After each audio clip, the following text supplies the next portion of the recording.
आप लोगों का स्वागत है आपके चैनल मेजिडियस क्लासेस में। और आज हमारा सीडीपी का चैप्टर नंबर 7 का ये लास्ट पार्ट है, क्योंकि मैंने कहा था इसे पार्ट 2 पार्ट आपके साथ शेयर करेंगे। तो 3 पार्ट आप लोगों ने देख लिया, जिसमें मैंने बुद्धि के सिद्धांत वगैरह के बारे में बताया था। उसके जब हम क्वेश्चन कराएंगे तब आपको और बेटर क्लियर हो जाएगा। फिलहाल हम देखते हैं अपना ये लास्ट पार्ट, जिसमें की आपको मेनली पढ़ना है बुद्धि लब्धि यानी अपनी बौद्धिक क्षमता, जो बुद्धि परीक्षण है उसके बारे में। तो चलिए वीडियो की शुरुआत कर लेते हैं। और बहुत छोटा वीडियो होगा, ये ज्यादा लेंदी वीडियो नहीं होगा, बस आपको समझना है। तो अगर वीडियो आपको आज की पसंद आती है तो आपको प्लीज रिक्वेस्ट है आपसे कि इस वीडियो को लाइक कर दीजिएगा और शेयर करिएगा अपने दोस्तों के साथ। चैनल को सब्सक्राइब नहीं किया तो प्लीज चैनल को सब्सक्राइब कर दीजिएगा, ठीक है। तो चलिए स्टार्ट करते हैं और आप लोग बताइएगा कमेंट करके वीडियो आपको कैसी लगी।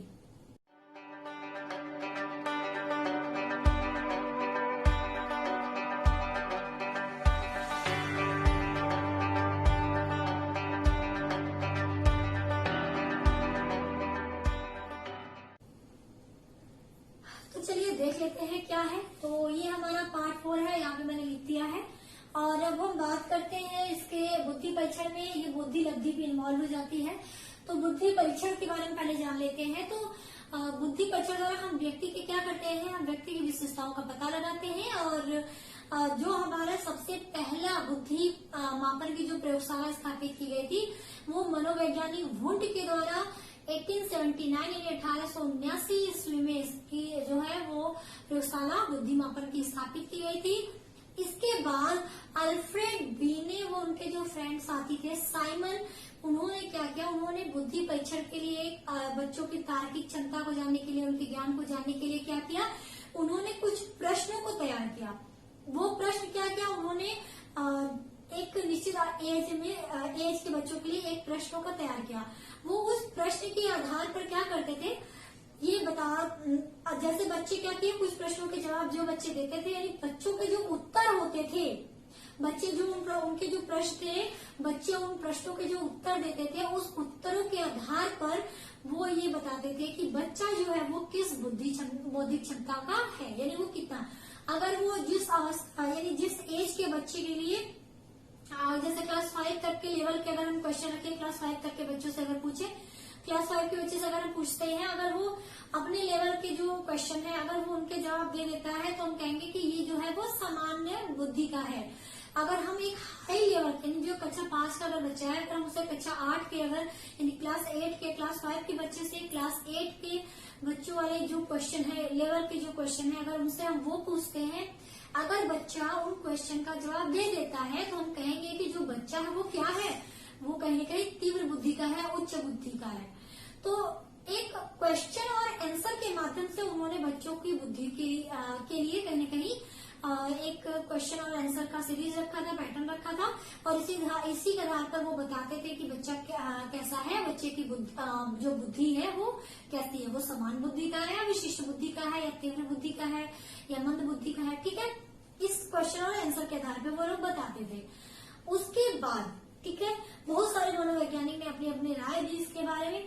उसके बाद बुद्धि लब्धि का जो है, बुद्धि लब्धि का जो प्रत्यय है बुद्धि, कई मनोवैज्ञानिक ने अपनी अपनी राय दी। बाद में विलियम स्टर्न ने एक फार्मूले के बारे में बताया बुद्धि लब्धि, जिसके आधार पर हम क्या करते थे, हम ये बता सकते थे कि जो बच्चा है वो किस मानसिक क्षमता का है, यानी उसका बुद्धि स्तर जो है वो कैसा है, समान बुद्धि का है, तीव्र बुद्धि का है, मंद बुद्धि का है, जो भी एक्सेट्रा होगा, यानी हम इस बुद्धि लब्धि के आधार पर करते थे। तो यहाँ पर मैंने ये तो आपने जान लिया कि बुद्धि परीक्षण में आखिर होता क्या है। प्रश्नों के आधार पर बच्चों के बुद्धि क्षमता को हम लोग पहचानते थे। तो ये सीरीज जो शुरू हुई थी, बाद में बुद्धि लब्धि के द्वारा हम उस चीज को समझने लगे कि बच्चे का बुद्धि कैसा है। यहाँ पर मैंने कुछ इम्पोर्टेंट पॉइंट्स लिखे हुए हैं जो कि एग्जाम में पूछे जाते हैं, टेट के, सुपर टेट के भी हो सकते हैं, पूछते सीटेट वगैरह में पूछ दे।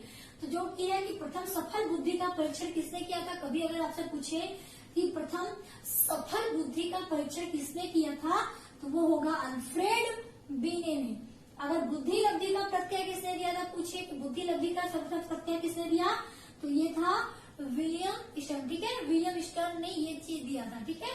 उसके बाद अगर पूछ दे कि मानसिक आयु का सर्वप्रथम परीक्षण किसने किया था, तो आप बताएंगे कैटल ने। अगर पूछता है कि बुद्धि का एक खंड सिद्धांत, जिसको कि अभी आप बुद्धि के सिद्धांत में एक कारक सिद्धांत के नाम से जानते हैं, तो एक कारक सिद्धांत को ही बुद्धि का एक खंड सिद्धांत कहते हैं। तो आपको पता है किसने दिया था, बी ने, टर्बन और स्टर्न ने। इसके अलावा अगर पूछे कि मानसिक आयु का प्रत्यय किसने दे रही, मानसिक आयु के बारे में बात की सर्वप्रथम, तो बोल जाएगा बी ने। ठीक है, ये 5 इंपॉर्टेंट पॉइंट्स है जो कि एग्जाम में पूछे जा चुके हैं, टेट वगैरह के, इवन सीटेट वगैरह में भी पूछे जा चुके हैं, इसलिए मुझे लगा इसको आप लोगों को बता देना चाहिए अलग से। बाकी हम बात कर लेते हैं अपने बुद्धि लब्धि की। तो बहुत लोगों ने अलग अलग चीजें अपने बारे में बताई बच्चों की बुद्धि क्षमता को जानने के लिए। तो सबसे अच्छा तरीका है बुद्धि लब्धि का। तो टर्नर के द्वारा बुद्धि लब्धि का जो फॉर्मूला बताया गया था कि बुद्धि लब्धि बराबर होता है मानसिक आयु बटे वास्तविक आयु गुणे 100। ठीक है, यानी मानसिक आयु बटे वास्तविक आयु गुणे 100।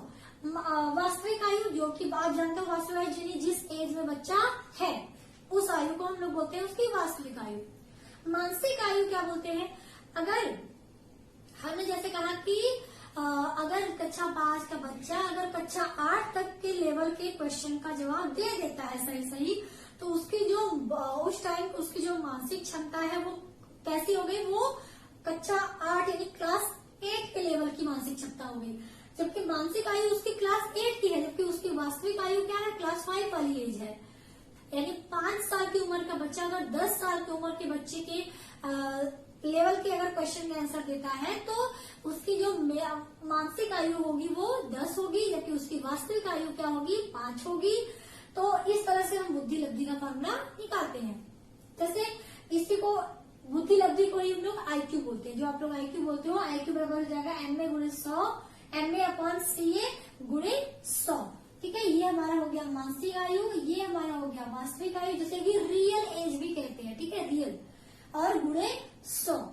जैसे अगर हमको दे दे कि बच्चे का IQ बताइए, अगर आपको ये दे दे कभी कभी क्वेश्चन में कि अगर आपको IQ दे दे कि एक 10 साल के बच्चे का IQ पूछ दे कि कितना है, आपसे बोल दे कि 120 है, अगर इस तरह दे दे कि एक अगर IQ क्या है, IQ हमारा 120 है, अगर दे दे कि उसका जो CA उसकी वास्तविक जो आयु है बच्चे की 10 वर्ष है, तो उसकी मानसिक आयु निकालिए। आप क्या करेंगे, सीधे फार्मूला रखेंगे, IQ की जगह 120, CA की जगह 10 रखेंगे, तो आप क्या करेंगे, आराम से कैलकुलेट कर सकते हैं और आप बता सकते हैं उसकी MA यानी उसकी मानसिक आयु क्या होगी। उसी तरह अगर आपको मानसिक आयु क्वेश्चन में देता है, उसकी वास्तविक आयु आपको क्वेश्चन में देता है, फिर पूछता है कि उसका बुद्धि लब्धि क्या होगा यानी उसकी IQ क्या होगी, तब भी आप फार्मूला यही यूज करेंगे और आराम से बता देंगे कि उसका IQ क्या होगा।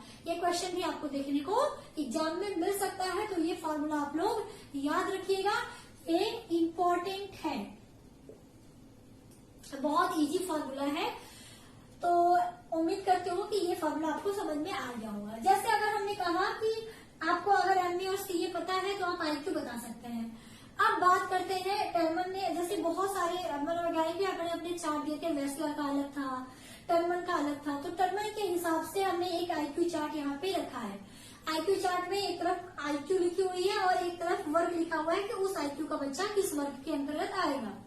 अगर उसकी जो IQ है अगर वो 70 या 70 से कम यानी 70 या 70 से कम होगी उसकी IQ, तो उस IQ वाले बच्चे को हम कहेंगे कि ये कैसा है, ये जड़ बुद्धि का है।